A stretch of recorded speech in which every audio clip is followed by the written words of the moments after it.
कहानी की शुरुआत हमें कुछ जंगल में कुछ भेड़िए तेज़ी से भागते हुए हमारे हीरो रेन की तरफ जा रहे होते हैं और उसके पास आते ही वे उसके गालों को चाट के अपना प्यार जता रहे होते हैं। रेन एक बीस्ट टेमर है जो जंगली जानवर को कंट्रोल करके ट्रेन करता है और अपनी टीम के साथ मिलकर जंगल में आने वाले सारे बुरे जानवरों को ख़त्म करके अच्छे जानवरों को बचाता है। लेकिन एक दिन उसकी टीम ने उसे रूम में बुलाया और उसे टीम से निकलने को कहा, जिसे सुनकर रे को विश्वास नहीं होता। उसे लगता है कि एक प्रैंक है, लेकिन एरिस कहता है कि एक प्रैंक नहीं है। आगे ली और मीना भी चाहते हैं कि री को टीम से निकाल दिया जाए और जब वो उनसे पूछता है कि उसे टीम से निकालने का क्या रीज़न है तो ली बताती है कि रिन बहुत यूजलेस है। वो उनकी टीम के लिए कोई काम का नहीं है, बल्कि वो टीम में होता है तो उन्हें परेशानी होती है। एरिस बताता है कि रिन कभी भी मॉन्स्टर को नुकसान नहीं पहुंचाता और उन्हें ही बार बार उससे बचाना पड़ता है। वो सिर्फ कंट्रोल किए हुए एनिमल से समझ धोने का काम करता है और कुछ नहीं। उसके मुताबिक वर्थलेस है और वो बीस्ट टेमर को अभी भी टीम में ज्वाइन करवाना नहीं चाहता था। उनकी बातें सुनकर रिन का दिल टूट जाता है और एरिस बोलने पर वो अपना कोट उतार के वहाँ दे देता है और वो वहाँ से चला जाता है। अब उनके बीच सब खत्म हो चुका है। सीन शिफ्ट होता है। रिन एक शहर की तरफ जाता है जहाँ वो एक पेड़ के नीचे बैठकर सोच रहा होता है कि टीम के लोग उसकी किस तरह से ट्रीट करते थे, उसके साथ बुरा बिहेव करते थे। लेकिन रिन को लगता था कि वो उसके साथ गलत भी इसलिए कर रहे हैं क्योंकि उन्हें रिन से बड़ी आशाएं हैं, लेकिन उन्होंने शायद उसकी कभी केयर ही नहीं की। अब रिन को समझ नहीं आ रहा था कि वो क्या करें, क्योंकि उसके पास ना तो पैसे थे और ना ही रहने को कोई जगह। तभी कुछ बच्चे भाग के रिन के पास आते हैं और उससे पूछते हैं कि क्या उसने अपनी हीरो वाली जॉब ख़त्म कर ली, और रिन को कुछ जादू करके एनिमल्स कंट्रोल करने को कहते हैं। और तब रिन उनकी बातें मान जाता है। एक उड़ते हुए ईगल को कंट्रोल करता है। वो ईगल फिर उनके पास आकर बैठ जाता है और उन्हें हेलो बोलकर उड़ जाता है। रिन उन्हें बताता है कि एनिमल्स को कंट्रोल करना ईजी होता है, लेकिन ये कनेक्शन सबसे लंबे टाइम तक नहीं टिक पाते। ये बात बच्चों को समझ तो नहीं आई, लेकिन वो कहते हैं कि रिन एक ऑसम इंसान है और वो कहते हैं कि बड़े होके वो बीस्ट टेमर बनना चाहते हैं। और जब रिन उनसे बोलता है कि उन्होंने तो पहले हीरो बनने का सोचा था, तो अब उन्हें अपना मन क्यों बदल लिया, तो एक लड़का कहता है कि हीरो और उसकी पार्टी बहुत बेकार है और नॉर्मल लोगों के अपने पास भी नहीं आने देते। ये सब सुनकर रिन सोचता है कि उसे नहीं पता था कि लोग हीरो और उसकी पार्टी के बारे में ऐसा सोचते हैं। लेकिन बच्चे कहते हैं कि रिन अलग है और हमेशा बच्चों से प्यार से बात करता है और बच्चे एडवेंचर बन के पूरी दुनिया एक्सप्लोर करना चाहते हैं। तब रिन को आइडिया आता है कि वो एक एडवेंचर की जॉब लेकर और अपनी स्किल उसे यूज़ करके पैसे कमा सकता है। और जब उसने डीमन किंग को हराने के बारे में ज़्यादा सोचा नहीं है, तो जॉब करके पैसा कमा सकता है। वो तुरंत एडवेंचर गिल्ड पहुंचता है और वहां जाकर एडवेंचर के बारे में डिटेल्स लेता है, क्योंकि उसे इस काम के बारे में इतना आइडिया नहीं है। एरिस और उसकी टीम एडवेंचर्स को छोटा समझते थे, इसलिए वो उनसे इतना ज़्यादा इंटरेक्शन नहीं करते थे। रिन की ऑनेस्टी देख के रिसेप्शनिस्ट खुश हो जाती है और उसे एडवेंचर के बारे में पूरी जानकारी दे देती है। इस पूरी जानकारी देने के बाद वो उसे ट्रायल शुरू करने को कहती है और उससे उसके क्लास पूछती है। और जब वो अपनी क्लास बीस्ट टेमर बताता है तो रिसेप्शन उससे कहती है कि वो कोई बड़ा काम ना करे, और वो उसे ट्रायल के बारे में बताना शुरू करती है। उससे पूछती है कि क्या उसे पता है कि एडवेंचर के तौर पर रजिस्टर्ड होने से पहले ट्रायल क्यों देना होता है। रिन बहुत अच्छा रिप्लाई देता है और कहता है कि गिल्ड में बहुत अनस्किल्ड एडवेंचर्स होते हैं, जिससे लोगों का गिल्ड पर ट्रस्ट कम हो जाता है, जो कि बिल्कुल सही जवाब है। और ट्रायल के लिए फिर रिन को 10 गॉब्लिन्स को मारना होता है और 20 मेडिसिनल हर्ब्स इकट्ठा करना होता है, और यह टेस्ट पास करने के लिए मिनिमम रिक्वायरमेंट है। रिन 10 गॉब्लिन्स को मार के सारे क्रिस्टल भी इकट्ठा कर लेता है और उसे अब मेडिसिनल हर्ब्स इकट्ठा करने जाना है। लेकिन तभी उसे जंगल की और एक लड़की की चिल्लाने की आवाज़ आती है। वो भाग के वहाँ जाके देखता है कि एक बहुत बड़ा किलर टाइगर एक लड़की को मारने ही वाला है। वो एक डी रैंक का टाइगर है। रिन भाग के उसके पास जाके उसके सर पर अपने चाकू से हमला करता है, लेकिन टाइगर को कुछ नहीं होता और उसका चाकू भी टूट जाता है। तो टाइगर रीन के पास आ रहा होता है। रीन उस लड़की को वहाँ से उठा के भागने को कहता है और अब रीन के पास कोई वेपन्स भी नहीं है और लगता है कि उसका अंत निश्चित है। लेकिन तभी वो लड़की खड़ी होकर हवा में छलांग लगाती है और अपनी पूरी ताकत से टाइगर के हेड पर मारती है, जिससे वो टाइगर ऑन द स्पॉट मर जाता है। देख के रीन हैरान हो जाता है और उस लड़की से उसकी आइडेंटिटी पूछता है। इस दुनिया में बहुत सारी हाई पावर्स वाली स्पीशीज़ हैं, जैसे ड्रैगनॉइड्स, फेरीज, डेमीगॉड्स और वो सारी अनलिमिटेड स्पीशीज़ हैं, लेकिन उनमें से एक बहुत रेयर है, वो है कैट स्पिरिट। और तभी टाइगर गायब होने लगता है और लड़की नीचे गिर रही होती है, लेकिन रीन भाग के जाके उस लड़की को गिरने से बचा लेता है।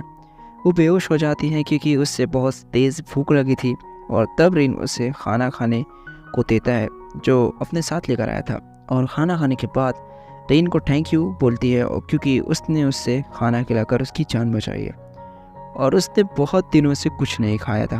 अपने आप को इंट्रोड्यूस कराती है और अपना नाम कनादा बताती है, जो कि कैट स्पिरिट है। और रीन भी अपना इंट्रोडक्शन देता है और उसे बताता है कि वो उसके एडवेंचर ट्रायल के दौरान उसकी आवाज़ सुनकर उसके पास आया था। रीन उससे मिस कहकर बुलाता है, लेकिन कनाडा चाहती है कि वो उसके नाम से ही बुलाए और वो दोनों फिर साथ में बातें करने लगते हैं। और रीन कहता है कि एक लुप्त हो रही है कैट स्पिरिट को देखना बहुत स्ट्रेंज है और वो वहाँ इस टाइम क्या कर रही है। तो कनाडा बताती है कि वो सिर्फ तो वहाँ घूमने आई थी, वो अब लुप्त हो रहे हैं, इसलिए वो डीप माउंटेन्स में छुपकर रहते हैं। लेकिन उस तरह जीवन जीना बहुत बोरिंग हो रहा था और इसलिए वो जंगल घूमने आई थी और रीन से मिली, जिन्होंने उसे बचाया। और उसके बाद वो रीन से उसके बारे में पूछती है और साथ में सफ़र करते हुए रीन उसे अपने पास्ट के बारे में सब कुछ बता देता है। और जब कनाडा को पता लगता है कि रीन को उसकी टीम से निकाल दिया गया तो बहुत गुस्सा होती है। उसे लगता है कि रीन एक अच्छा इंसान है। उसके गेस्चर को देख के रीन को स्वीट कहकर और कोई बात नहीं, अब उससे फ़र्क नहीं पड़ता। और अगर रीन को फ़र्क नहीं पड़ता तो कनाडा को भी कोई फ़र्क नहीं पड़ता। और तभी रीन कनाडा के साथ सर पर हाथ रख के तभी रीन कनाडा के सर पर हाथ रख के देता है और स्माइल करता है, जिससे कनाडा को बहुत रिलीफ फील होता है। तब कनाडा रीन से कहती है कि रीन बहुत स्ट्रॉन्ग है। तो रीन बताता है कि वो तो सिर्फ एक बीस्ट टेमर है। कनाडा फिर उसको कंट्रोल करने को कहती है क्योंकि जब उसने रीन को पहली बार देखा था तो उसे लगा कि वो उसे कंट्रोल कर सकता है और दुनिया में कुछ ही ऐसे लोग हैं जो कैट स्पिरिट को कंट्रोल कर सकते हैं। मतलब हुआ कि रीन बहुत अमेजिंग है। तो रीन उसे कंट्रोल करने के लिए अपनी उंगली काट कर अपना खून अपने हाथ पर गिराता है और उसे कंट्रोल करने का प्रोसेस करता है। कनेक्शन बनाते वक्त कुछ स्पेल्स बोलते हैं जैसे, और कनाडा उसका नाम बोलने को कहता है और अगर कनाडा अपना नाम बोलेगी तो उनका कनेक्शन बन जाएगा। और वैसे ही होता है और कनेक्शन बन जाता है। कनाडा के हाथ में एक सिंबल भी बन जाता है जो ये दर्शाता है कि कनाडा और रीन अब साथ जुड़ चुके हैं। और ये सुनकर कनाडा बहुत खुश होती है। रीन के साथ हाथ मिलाकर उसे वहाँ से भागकर ले जाती है। रीन फिर अपने एडवेंचर ट्रायल पूरा करने के लिए खास के मैदान में आ जाता है और वहाँ उसे रैबिट्स मिलते हैं जिनके साथ वो कनेक्शन बना लेते हैं और रैबिट जाकर अपने दोस्तों को भी वहाँ ले आते हैं और वो सबके साथ कनेक्शन बना लेते हैं और उनसे मेडिकल हर्ब्स ढूंढने के लिए कहते हैं। कनाडा ये देखकर हैरान हो जाती है कि वो एक साथ इतने सारे जानवरों को कैसे हैंडल कर रहा है, क्योंकि बहुत सारे बीस्ट टेमर्स एक बार में सिर्फ एक ही जानवर को हैंडल कर पाते हैं और वो उसकी तारीफ करने लगती है।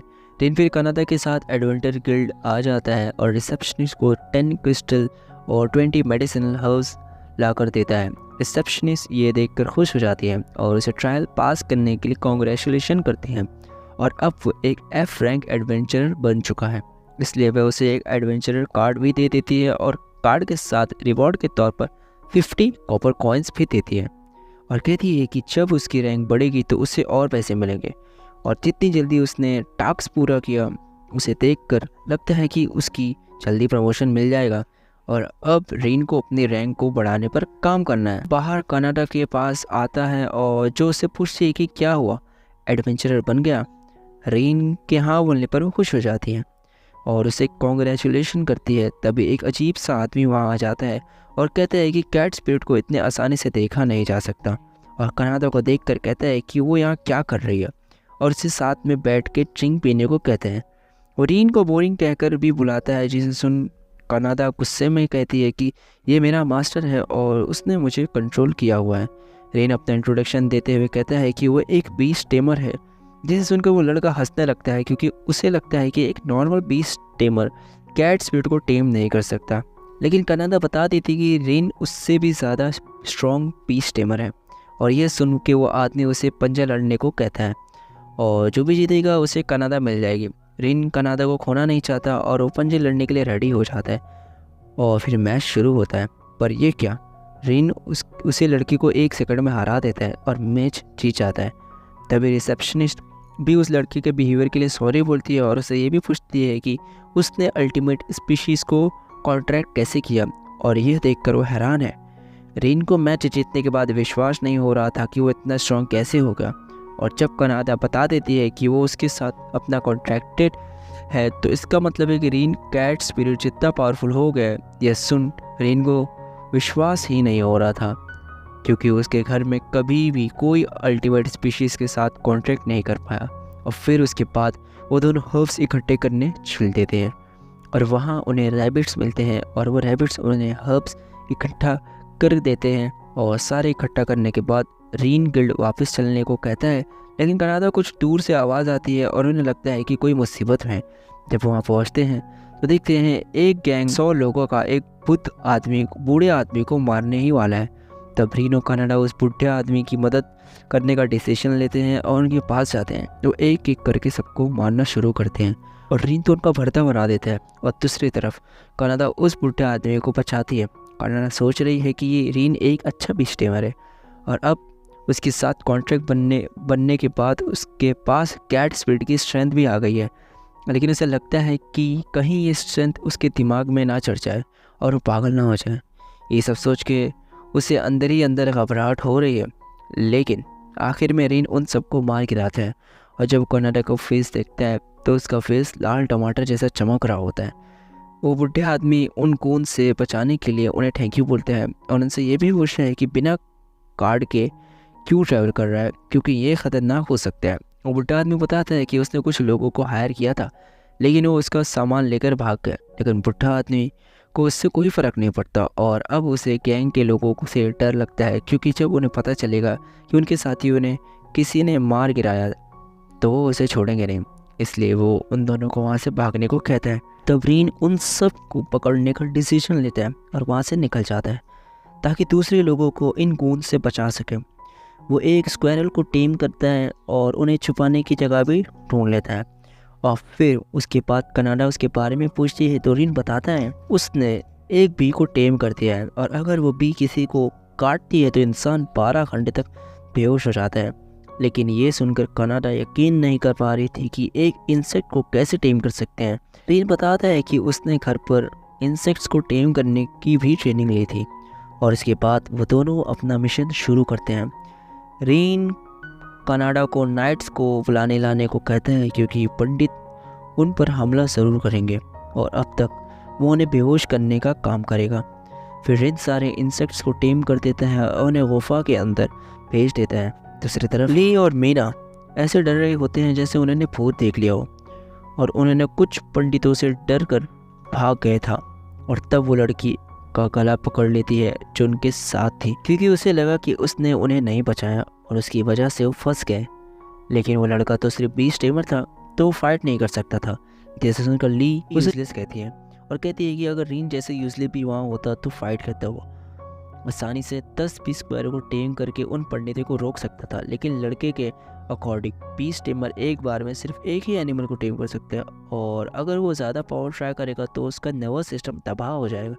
जिसे सुनकर ली को रीन की याद आती है कि किस तरह वो एक बार में बहुत सारे एनिमल को ट्रेन करता था। ली उस लड़के को छोड़ने को बोलती है और वो लड़का वहाँ से दबंग बनाकर भाग जाता है। लेकिन ली को अभी भी विश्वास नहीं हो रहा था कि रीन इतना पावरफुल कैसे हो सकता है, जो दूसरे 20 टेमर्स नहीं कर पा रहे हैं वो कर सकता है। दूसरी तरफ रीन ने सारे पंडितों को बेहोश कर दिया है और कनाडा भी उनके साथ मदद लेकर आ गई है, और उन सब ने सारे पंडितों को पकड़ के बांध लिया। एडवेंचर ग्रुप के मेंबर रिको उनकी मदद करने के लिए थैंक यू बोलता है और कहता है कि अब वो वहाँ से सब कुछ संभाल लेंगे। रीन कनाडा से खुश है कि वो टाइम पर मदद लेकर आए और उसके सर पर हाथ रख के फैलाने लगता है। लेकिन तभी कुछ डरावनी आवाज़ें आने लगती हैं और गुफा के अंदर से 3 किंग लिजर्ड बाहर आई हैं और बहुत खतरनाक लग रही हैं और वो सारे एडवेंचर्स पर हमला करना शुरू करती हैं। लेकिन तब रीन और कनाडा बीच में आते हैं और लिजर्ड को मारना शुरू करते हैं। लिजर्ड्स मरते वक्त पानी नहीं मांगते। रीन कनाडा के साथ होने से बहुत स्ट्रांग फील करता है। शाम हो जाती है और एडवेंचरर्स बाहर खड़े होकर इन दोनों का वेट कर रहे होते हैं और जैसे ही वो दोनों बाहर आते हैं सब उन दोनों की तारीफ करने लगते हैं। और रीन को विश्वास नहीं हो रहा कि अपनी पार्टी को छोड़ने के बाद उसके साथ कितना चेंज हो गया और कनाडा को थैंक यू बोलना पड़ता है क्योंकि उसके साथ होने की वजह से ही ये सब हो रहा है। ऑल फैंस को ख़त्म करने के बाद उन्हें एडवेंचरर्स गिल्ड में बुलाया गया और उनके अचीवमेंट्स को सेलिब्रेट करने के लिए रीन को हाई रैंक पर प्रमोट कर दिया गया और अब उससे बहुत सारे पैसे भी दिए गए। फिर कनाडा और रीन रहने के लिए होटल ढूंढने लगते हैं और उनके एक होटल मिल जाता है। लेकिन वहाँ कनाडा और रीन के लिए अलग रूम्स नहीं थे और उनके साथ एक ही सोना होगा। लेकिन रीन कहता है कि वो बाहर जाके कैंप में सो जाएगा क्योंकि वो रूम में नहीं सो सकता जहाँ एक लड़की सो रही है। लेकिन कनाडा को इससे कोई फ़र्क नहीं पड़ता, वो चाहती है कि रीन उसके साथ सोए। तो रीन कहता है कि वो लोगों पर ऐसे ट्रस्ट नहीं कर सकती, तो वो तो सिर्फ अभी कुछ टाइम पहले ही मिले हैं और एक दूसरे को अच्छे से जानते भी नहीं, तो उस पर कैसे ट्रस्ट कर सकती है। और जब रीन रूम से बाहर जा रहा होता है तो कनाडा उसे रोक कर कहती है कि वो ईजिली किसी पर ट्रस्ट नहीं करती है, लेकिन वो रीन पर इसलिए ट्रस्ट करती है क्योंकि वो अलग है। चाहे वो अभी ही मिले हों, लेकिन वो दोस्त हैं और वो अपने दोस्त को बाहर सोने नहीं दे सकती। कनाडा की इमोशनल बातें सुनकर रीन अंदर ही सोने का मन बना लेता है और रात को जब रीन सो रहा होता है तो कनाडा रीन को देखकर सोच रही होती है कि रीन बहुत अलग है। कैसे कई लोगों ने उसे पैसे मांगे, फेम के लिए दोस्ती करनी चाहिए, लेकिन रीन तो बिल्कुल अलग है और उसके बावजूद भी अल्टीमेट स्पीशीज़ होने के बावजूद भी उसके साथ नॉर्मल लड़की जैसा बिहेव करता है और सारी बातें शेयर करता है। कनाडा रीन को हमेशा खुश देखना चाहती है और हमेशा उसके साथ रहने का वादा करती है। अगले दिन वो दोनों एडवेंचर गिल्ड में जाते हैं जहां उन्हें हॉग गॉब्लिन को पकड़ने का टास्क मिलता है क्योंकि उस सिटी में बहुत तबाही मचा रहे हैं। और रीन को उससे पकड़ने के लिए कहती है और बताती है कि उसे पकड़ने पर 5 गोल्ड कॉइन्स मिलेंगे। तो दोनों स्ट्राइक ब्रिज पहुंचते हैं जो कि बहुत विशाल है। कनाडा जब रीन से पूछती है कि हॉग गॉब्लिन कैसे इंसान होगा तो रीन सोचने लगता है क्योंकि वो जो लोग भी हॉग गॉब्लिन से लड़कर वापस जाते हैं वो उसकी आइडेंटिटी बता नहीं पाते, इसलिए ये उनके लिए नया दुश्मन है। और तभी वहाँ बहुत बड़ा ड्रैगन उड़ते हुए आ जाता है और उन पर तेज़ हवा के झोंके से हमला करता है। वो ड्रैगन लड़की में बदल जाता है और रीन से लड़ने की कहती है। लेकिन जब रीन उससे पूछता है कि क्या वो हॉग गॉब्लिन है तो ड्रैगन इंट्रोडक्शन देते हुए कहती है कि वो तानिया है, एक ड्रैगनॉइड है जो कि एक अल्टीमेट स्पीशीज़ है और ट्रेनिंग के लिए ब्रिज का यूज़ कर रही है। तो तानिया रीन को और कनाडा को लड़ाई की चुनौती देती है और कहती है अगर वो दोनों उसे नहीं लड़ेंगे तो ब्रिज को नहीं छोड़ेगी। तब उन सबके बीच लड़ाई शुरू होती है। तानिया रीन पर हमला करती है और उसके साथ फायरबॉल फेंकती है जिससे कनाडा की पूंछ जल जाती है और उसे बहुत गुस्सा आता है। वो तानिया से लड़ना शुरू करती है और तब रीन पीछे से जाकर हमला करने की कोशिश करता है, लेकिन तानिया उन दोनों को पकड़ के हवा में फेंक देती है और उन पर दोबारा आग से हमला करती है। किसी तरह वो दोनों हमले से बच जाते हैं और तब रीन असली बीस्ट टेमर की तरह लड़ने का फैसला करते हैं और कनाडा को उसे 5 मिनट तक उलझाने रखने को कहता है क्योंकि उसके पास एक आइडिया है। वो फोकस करके एक स्वॉर्म को कंट्रोल कर लेता है और अब बहुत सारी बर्ड्स तानिया पर हमला करते हैं। उसके अटैक की वजह से तानिया ज़मीन पर गिर जाती है और हिल भी नहीं पाती क्योंकि वो बर्ड्स पॉइजन्स है। जब बहुत सारी बर्ड्स ने तानिया पर हमला किया था तो जहर तानिया के शरीर में फैल गया और उसे पैरालाइज कर दिया गया और अब तानिया हार मान लेती है क्योंकि वो बिल्कुल भी हिल नहीं पा रही थी। तब रीन तानिया को उसके साथ आने को कहता है। तानिया से पूछती है कि क्या वो उसे बेचने वाला है, लेकिन रीन का इरादा ऐसा नहीं है, वो तो सिर्फ तानिया से बात करना चाहता है। और जब तानिया मना कर देती है तो कनाडा उंगली से उसके बॉडी पर हमला करने लगती है और उसे बहुत दर्द होता है। आखिरकार तानिया उनके साथ चलने को तैयार हो जाती है तो सब फिर एडवेंचर गिल्ड पहुंचते हैं और रिसेप्शनिस्ट ये देखकर हैरान होते हैं कि रीन ने तानिया को हरा दिया और वो उसे रिवॉर्ड देने के लिए रेडी हो जाती है। और तब वो तानिया को देखकर पूछती है कि इस लेडी के तो ड्रैगन की पूंछ है, ये तो ड्रैगनॉइड है। लेकिन रीन की आइडेंटिटी छुपाना चाहता है इसलिए कहता है कि ये तो एक नॉर्मल लड़की है। जैसे सिर्फ एक ड्रैगन को कॉस्ट्यूम पहना है। लेकिन तानिया अपने आप को छुपाए बिना नहीं रह सकती और वो अपना राज बताने वाली होती है। तब रीन उसका मुंह बंद करके वहाँ से ले जाता है।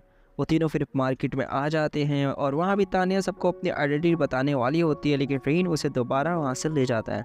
वो उसे लेकर शहर के बाहर जाता है और उसे अपनी आइडेंटिटी छुपाने को कहता है। रीन उसे शहर से दूर चले जाने को कहता है और उसे प्रॉमिस करने को कहता है कि वो किसी को परेशान नहीं करेगी। लेकिन तानिया तो रीन और कनाडा के साथ ही आना चाहती है क्योंकि उसे उनके साथ अच्छा लगता है और वो उन्हें गले लगा के कहती है उसे रीन पसंद है। और ये देखकर कनाडा जेलस होने लगती है क्योंकि वो भी रीन को पसंद करती थी और वो नहीं चाहती कि रीन किसी और के बारे में सोचे। तब रीन भी तानिया को टीम में शामिल करने को रेडी हो जाता है। तानिया कहती है उसके साथ कॉन्ट्रैक्ट बना ले। रीन दोबारा से प्रोसेस करता है और तानिया के साथ कॉन्ट्रैक्ट बनाना स्टार्ट करता है और आखिरकार उसमें सफल होता है। तो उसके हाथ में सिंबल बन जाता है और अब रीन तानिया का मास्टर बन चुका है। दूसरी तरफ हीरोज़ की पार्टी हफ्तों तक जंगल में मॉन्स्टर को ढूंढने के लिए घूमती है, लेकिन वो इस काम में सफल नहीं होते और उन्हें खाली हाथ वापस आना पड़ता है। और इस बार उन्हें सामान धोने के लिए उसके साथ रीन भी नहीं था और हीरो कहता है कि वो रीन को सॉरी बोलेगा और उसे वापस लाएंगे। और जब जंगल से मॉन्स्टर का काम ख़त्म हो जाएगा तो उसे वापस टीम से निकाल देंगे। यहाँ कनाडा और तानिया बेड पर सोने के लिए लड़ रही हैं और रीन नीचे आराम से गद्दा बिछाकर सो जाता है। फिर अगले दिन वो तीनों जंगल में एक साथ काम करना शुरू करते हैं और रास्ते में उन्हें स्ट्रेंज मॉन्स्टर के नेस्ट भी मिलते हैं जिनका कोई भी नहीं हरा सकता। बहुत सारे एडवेंचरस को उनके वहाँ होने से कुछ फ़र्क नहीं पड़ता, लेकिन उन्हें अगर लंबे टाइम तक छुआ ना जाए तो वो सॉम्स बन जाते हैं और ये सॉम्स मोस्टली फार्मर्स की फील्ड्स पर ज़्यादा देखने को मिलते हैं। कनाडा सॉम से दूर रहना चाहती है क्योंकि वो बहुत चिपचिपे होते हैं और पूरी बॉडी को गंदा कर देते हैं। लेकिन वो सब मिलकर सॉम्स को ढूंढ रहे हैं। रीन को वहाँ एक बर्ड मिलती है जिसके साथ वो कॉन्ट्रैक्ट बना के कर्तव्य उसकी आत्मा के अंदर चला जाता है और अब बाद बॉडी में जाकर वो उसकी बॉडी को अपनी मर्ज़ी से कंट्रोल कर सकता है। पर ये 20 स्टेमर्स की स्किल्स है जो उसने सीख ली है। एबिलिटीज़ देख के तानिया कनाडा बहुत इम्प्रेस हो जाती है और फिर रीन से बड़ आसमान में उड़ जाती है। तानिया सीड्स को ढूंढने के लिए और उन दोनों को बॉडी का ध्यान को रखने को कहती है और वो तीनों आखिरकार बहुत स्लिम को ढूंढ लेते हैं और उन्हें हारने का तरीका ढूंढने लगते हैं। तानिया रीन को फायर बॉल्स का यूज़ करने बोलती है और रन फॉक्स करके मैजिक सर्कल बनाता है और फायर बॉल्स का यूज़ करके सारे सिम को हरा देते हैं और बहुत सारे क्रिस्टल इकट्ठे कर लेते हैं। तो उनको हैरानी हुई क्योंकि ऐसा कैसे कर पाया। लेकिन तानिया को पहले से पता था कि वो ये सब कर सकता है क्योंकि कनाडा के साथ कॉन्ट्रैक्ट होने के बाद उसके पास बहुत सारी एबिलिटी आ गई है और जब वो तानिया के साथ कॉन्ट्रैक्ट है तो उसके पास ड्रैगन पावर भी आ गई है और ड्रैगन पावर अल्टीमेट स्पीशीज़ में सेकंड सबसे ज़्यादा पॉपुलर होती है। वहाँ पे और स्वेंस आ जाते हैं और तानिया रीन को दोबारा ख़त्म करने को कहती है और उसे मैजिक सिखाने लगती है, लेकिन रन फॉक्स नहीं कर पाता है। जैसा तानिया बाद उस पर गुस्सा हो जाती है और लास्ट में आखिरकार वो अपना काम ख़त्म कर लेते हैं और वो सब